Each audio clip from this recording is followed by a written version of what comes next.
আমি এখন মাননীয় সদস্য সালমা ইসলাম, মহিলা আসন ৪৯ কে তার বক্তব্য রাখার আহ্বান জানাচ্ছি। আপনার সময় ১০ মিনিট। ধন্যবাদ। বিসমিল্লাহির রহমানির রহিম। মাননীয় স্পিকার, দ্বাদশ জাতীয় সংসদে ২০২৪ সালের প্রথম অধিবেশনে মহামান্য রাষ্ট্রপতির ভাষণের উপর বক্তব্য দেওয়ার সুযোগ পাওয়ায় আমি মহান রাব্বুল আলামিনের কাছে কৃতজ্ঞতা প্রকাশ করছি। পাশাপাশি আপনাকে এবং মাননীয় সংসদ সদস্যবৃন্দকে আন্তরিক শুভেচ্ছা জানাচ্ছি। মাননীয় স্পিকার, প্রথমেই আমি গভীর শ্রদ্ধার সঙ্গে স্মরণ করছি আমাদের অগ্নিঝরা মার্চ মাসে, আমাদের স্বাধীনতার এই মাসে যারা শহীদ হয়ে গিয়েছেন, ৩০ লাখ শহীদ এবং ২ লক্ষ সার্বভৌম মা বোনদের, যাদের আত্মত্যাগের বিনিময়ে আমরা অর্জন করেছি লাল সবুজে রং তুলিতে আঁকা ৫৬,০০০ বর্গমাইল স্বাধীন সার্বভৌম বাংলাদেশের মানচিত্র। মাননীয় স্পিকার, শ্রদ্ধার সাথে স্মরণ করছি আমাদের জাতীয় পার্টির প্রয়াত চেয়ারম্যান, সাবেক সফল রাষ্ট্রপতি পল্লীবন্ধু হুসেইন মোহাম্মদ এরশাদকে। আমি তার আত্মার মাগফিরাত কামনা করছি। দেশের সার্বিক উন্নয়নে তার রয়েছে বিশেষ ভূমিকা। পল্লীবন্ধুর নানা দিক নির্দেশনা অনুসরণ করে তার অসমাপ্ত কাজ সম্পূর্ণ করা সহ দলকে অন্যান্য উচ্চতায় নিয়ে যেতে নিরলসভাবে পরিশ্রম করে যাচ্ছেন বর্তমান চেয়ারম্যান ও সংসদের বিরোধী দলীয় নেতা জি.এম. কাদের। আমি তার প্রতি অশেষ কৃতজ্ঞ। আরো কৃতজ্ঞতা জানাতে চাই সংসদের মাননীয় বিরোধী দলীয় উপনেতা ব্যারিস্টার আনিসুল ইসলাম মাহমুদ এবং বিরোধী দলীয় চিফ হুইপ ও আমাদের মহাসচিব মুজিবুল হক চুন্নুর প্রতি। মাননীয় স্পিকার, মাননীয় প্রধানমন্ত্রী শেখ হাসিনার নেতৃত্বে বাংলাদেশ $3 মিলিয়ন অর্থনৈতিক দেশের পৌঁছানোর অভিযাত্রা ঠিক করেছে, কিন্তু এই অভিযাত্রা আমাদের অন্যতম বড় চ্যালেঞ্জ মূল্যস্ফীতি। এর সঙ্গে যুক্ত হয়েছে আর্থিক খাতে চরম অব্যবস্থা। খেলাপি ঋণ লাগামহীন গতিতে বেড়েই চলেছে। হাজার হাজার কোটি টাকা বিদেশে পাচার হয়ে যাচ্ছে, কোনোভাবেই এর লাগাম টেনে ধরা যাচ্ছে না। ডলার সংকট বাড়ছে, রিজার্ভ ক্রমাগত নিম্নমুখী, ব্যাংকগুলি তারল্য সংকটে ভুগছে, অনেক ব্যাংক রুগ্ন হয়ে যাচ্ছে।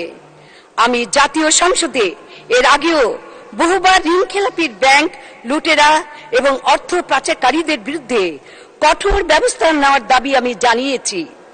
আজও একই দাবি আমি জানাচ্ছি। আমি মনে করি ঋণ খেলাপির ব্যাংক লুটেরা এবং অর্থ পাচারকারীরা আমাদের অর্থনীতির মেরুদণ্ড ভেঙে দিচ্ছে, তাই তাদের কোনোভাবেই ছাড় দেওয়া যাবে না। এই ক্ষেত্রে বর্তমান সরকারকে আরো কঠোর হতে হবে। মাননীয় স্পিকার, আরো একটি কথা আমি বলতে চাই।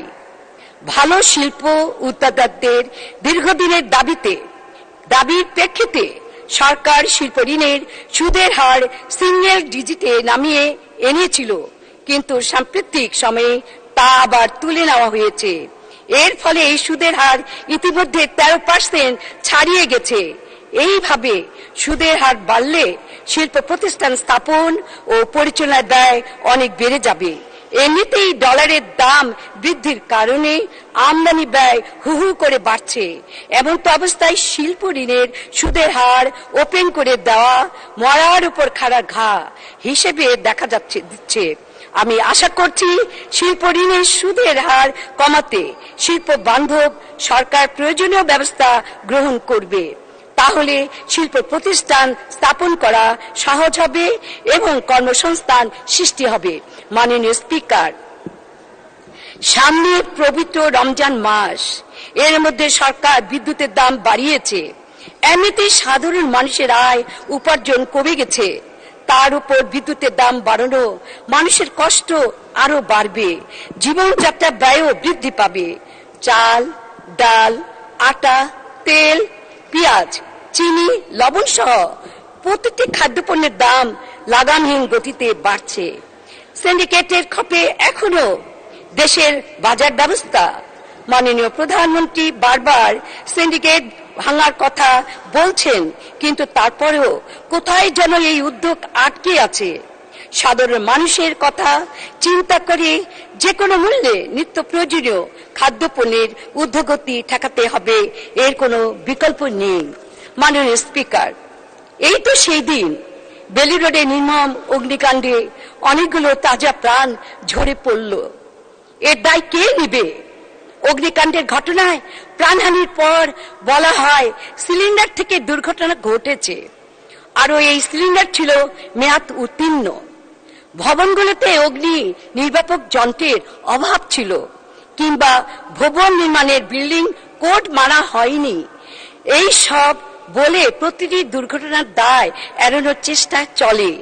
এভাবে প্রাণহানি রোধের সংশ্লিষ্ট কর্তৃপক্ষ কার্যকর কি পদক্ষেপ নিচ্ছে, মানুষ তা জানতে চায়।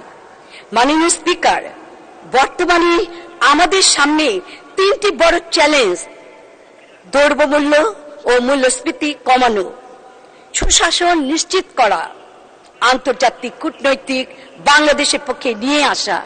মাননীয় স্পিকার, দ্রব্যমূল্য কমাতে হলে শুধু সিন্ডিকেটের বিরুদ্ধে অ্যাকশন নিলেই চলবে না, ডলার সংকটের সমাধান করতে হবে।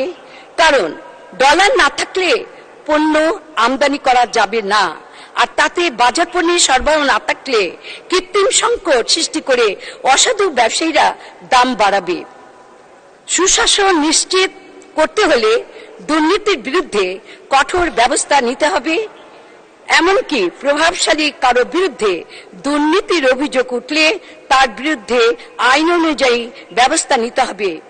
আইনের শাসন নিশ্চিত করতে হলে সবাই যাতে না ন্যায় বিচার পায় তাও নিশ্চিত করতে হবে। মাননীয় স্পিকার, আন্তর্জাতিক কূটনীতিতে ভারসাম্য রক্ষা করে চলতে হবে। যেমন আমেরিকা, চীন ও ভারত, এই তিন দেশই আমাদের রাজনীতি অর্থনীতির সঙ্গে সম্পর্কিত। সুতরাং কূটনীতিতে ভারসাম্য দরকার। জিএসপি সুবিধা যাতে ব্যাহত না হয় সেজন্য ইউরোপীয় ইউনিয়নের সঙ্গে সফল কূটনৈতিক তৎপর চালাতে হবে। 2026 সালের পর আমরা যখন উন্নয়নশীল দেশে উন্নীত হব, তখন যেসব চ্যালেঞ্জ আসবে সেগুলো মোকাবেলার জন্য এখন থেকে আমাদের প্রস্তুত নিতে হবে। মাননীয় স্পিকার, ইতিমধ্যে বর্তমান সরকার মা ও শিশুর মৃত্যুর হার অনেকাংশে কমিয়ে এনেছেন। আমি মনে করি এই মৃত্যুর হার আরো কমাতে হলে দেশের প্রতিটি ইউনিয়নে একটি করে 10 শয্যা বিশিষ্ট মা ও শিশু কল্যাণ কেন্দ্র স্থাপন করা অতি জরুরি। আমার এলাকা দোহা ও নবাবগঞ্জ, এই এলাকার মানুষের দীর্ঘদিনের দাবি গ্যাস সংযোগ। ঢাকার পাশে দোহার এবং নবাবগঞ্জে গ্যাস সংযোগ দিলে সেখানে গড়ে উঠবে নতুন নতুন শিল্প কারখানা, সৃষ্টি হবে ব্যাপক কর্মসংস্থান। তাই আমি দোহা ও নবাবগঞ্জ গ্যাস সংযোগের জোর দাবি জানাচ্ছি। মাননীয় স্পিকার, ইতিপূর্বে আমার উদ্যোগে এই এলাকায় অনেক রাস্তা, ঘাট, ব্রিজ, কালভার্ট, স্কুল, কলেজ ও মাদ্রাসা নির্মিত হয়েছে। আরো কিছু কাজ আমি করতে পারিনি, সেটা অসম্পূর্ণ রয়ে গেছে। এইসব কাজ যদি দ্রুত শেষ করতে সরকারের সংশ্লিষ্ট কর্তৃপক্ষের সহায়তা আমি কামনা করছি। মাননীয় স্পিকার, দীর্ঘদিন আমি বক্তব্য প্রদানের আমি সুযোগ পেয়েছি। আপনাকে আবারও আমি ধন্যবাদ জানাচ্ছি। সেই সঙ্গে আমি ধন্যবাদ জানাচ্ছি মাননীয় প্রধানমন্ত্রী সহ উপস্থিত সম্মানিত সংসদ সদস্যদের। আপনারা অনেক ধৈর্য ধরে আমার বক্তব্য শুনছেন, এজন্য সবার প্রতি আমি কৃতজ্ঞতা প্রকাশ করছি। মহান আল্লাহ তাআলা আমাদের সবার সহায় হন। আল্লাহ হাফেজ। ধন্যবাদ মাননীয় স্পিকার। ধন্যবাদ মাননীয় সদস্য।